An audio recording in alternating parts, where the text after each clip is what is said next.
yung magandang push no na Petroleum Security Agreement para po magkaroon po ng mutual support among member states during supply shortages na i-connect yung ASEAN Power Grid aims to interconnect electricity networks.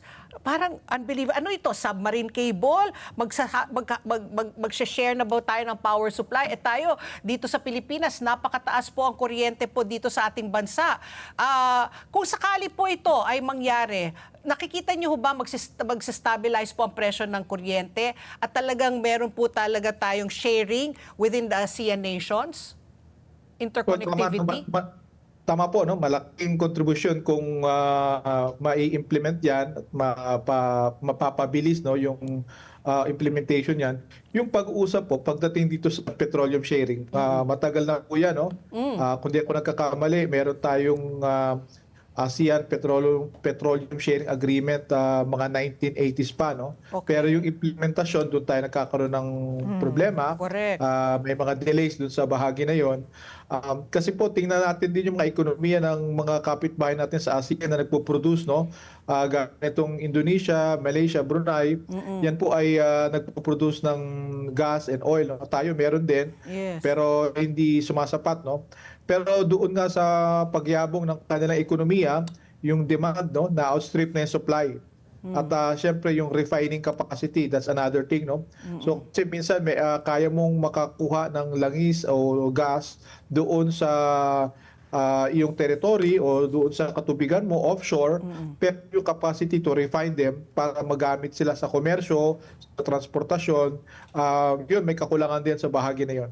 Kaya yung karamihan ng ating kapitbahay na nakakapag-produce, minsan nag-i-import din sila. At siyempre, pag mayroong pandaigdigang crisis po, tama po, no? Kung mayroong global crisis, ang priority ng kada individual na bansa ay yung kanyang national interest.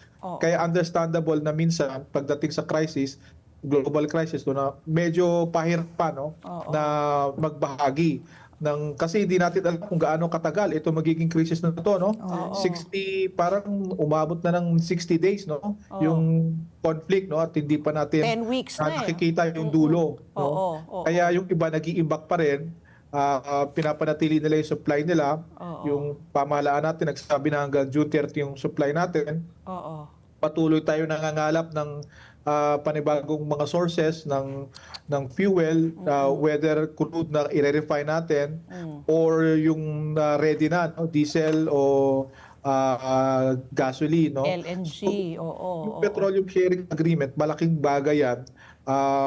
Emergency measures nga, no? Pagdating sa mga crisis, no? Pero syempre may delicate din kasi na balanse, no? Kasi understandable nga yung sa mga gobyerno na member countries ng ASEAN na i-prioritize yung kanilang protect self-interest, correct. Yung sa grid naman po, medyo may mga positive development na dyan, no? Halimbawa, ito pong Laos, no? Kasi surplus producer yan ng hydroelectricity, no? Meron na mga transmission line na kumbaga ay nagko-connecta dito sa Laos para makapag-export sila ng kanilang surplus na energy sa mga kapitbahay gaya ng Thailand, Vietnam. Kung di ako nakakamali, nakadikit din yung kanilang transmission line all the way to Malaysia and Singapore. No? So yan po siguro isa sa backbone ng power grid. No? Dahil ang Pilipinas po ay parang archipelago tayo. No? Yeah. So kailangan natin ng submarine na infrastructure para i-connecta, no? Correct.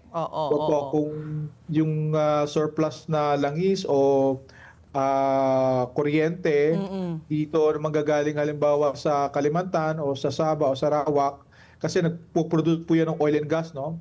At marami din silang hydroelectricity supply dyan na kokonekta sa atin para kung meron po silang surplus at malaki ang demand sa bahagi natin, pwede po sila mag-dispatch. No? So yun po yung idea sana doon.